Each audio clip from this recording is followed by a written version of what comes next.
Hello, my name is Dr. Ajay S Shetty and I'm the lead consultant urologist, andrologist and a specialist in renal transplantation at Manipal hospitals Yeshwanthpur and Hebbal. And today we're going to talk about kidney transplantation. Kidney transplant is a surgery that is done whereby a healthy kidney is taken from a living or a deceased donor and placed into a person in whom the kidneys are not functioning very well. Kidneys, as you know, are bean-shaped organs that are situated on either side of the spine, just below the ribcage. And they're essential for normal human functioning because what they do is filter all the waste products, minerals and fluid from the blood via the way of urine. End-stage kidney disease happens when the kidney loses more than 90% filtering ability, thereby causing harmful accumulation of waste products within the body. The common causes of end-stage renal disease are diabetes, uncontrolled high blood pressures, chronic glomerulonephritis, which is an inflammatory condition that scars the filtering system of the kidney, and polycystic kidneys. So how do patients with end-stage renal disease survive?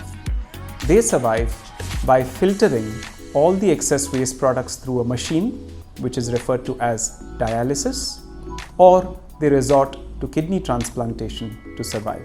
Kidney transplants are an entire team effort. 2 transplant teams operate simultaneously in 2 operating rooms, one operating room for the donor and the other for the recipient. The donor surgery is done entirely laparoscopically, and the graft kidney is retrieved through a small incision in the lower abdomen. This ensures that the donor has minimum post-operative pain and a very short hospital stay. The graft, once it's removed, is taken to the opposite OT, and the first thing that is done is to cool down the graft by irrigating it with a cold perfusion solution.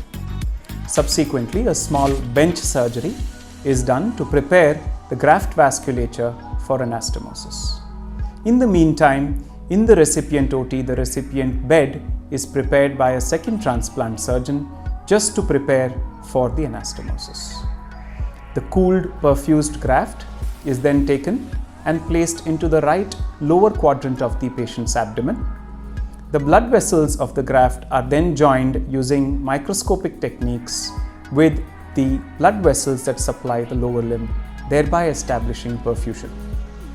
As soon as perfusion is established, the kidney starts to produce urine, and the graft ureter is then joined with the native bladder to ensure normal urine output coming from below. So as you can see, this is an entire team effort. At Manipal Hospital, we have an entire team of specialists trained in various medical specialties needed for the transplant, and this ensures that the transplant outcomes are the best. We have a team which is geared up to manage even complex transplant procedures like transplants for multiple vessels, ABO incompatible transplants, positive cross-match transplants, and patients with paired donation of the kidneys. So I request each and every one of you to go ahead, get your health checkups done, and anybody with a basic kidney problem, meet your set of urologists and nephrologists and proceed with lines of treatments for optimal care. Thank you.